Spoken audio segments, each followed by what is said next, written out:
ربنا آتنا في الدنيا حسنة وفي সারা দেশের ন্যায় পাঁচবিবিতে ১৪ ডিসেম্বর শহীদ বুদ্ধিজীবী দিবস পালিত। মোহাম্মদ আমজাদ হোসেনের তথ্যচিত্রে দেখুন বিস্তারিত।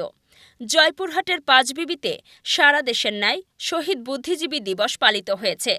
বিভিন্ন বধ্যভূমিতে শ্রদ্ধাঞ্জলি নিবেদন করেছেন উপজেলা প্রশাসন।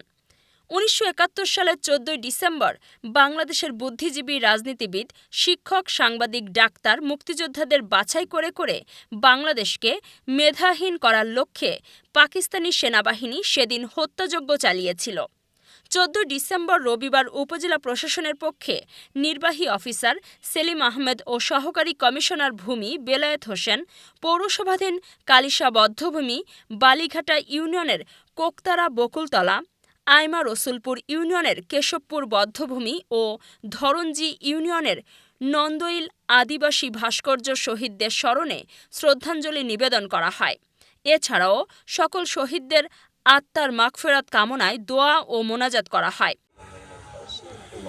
ربنا لا تزغ قلوبنا بعد إذ هديتنا وهب لنا من لدنك رحمة إنك أنت الوهاب ربنا ولا تحملنا ما لا طاقة এ সময় উপস্থিত ছিলেন উপজেলা মহিলা বিষয়ক কর্মকর্তা ওবায়দুর রহমান, পাঁচবিবি থানার নবাগত অফিসার ইনচার্জ আব্দুল হাফিজ, মোহাম্মদ রায়হান, উপজেলা মুক্তিযোদ্ধা কমান্ডার বীর মুক্তিযোদ্ধা আব্দুর রব বুলু।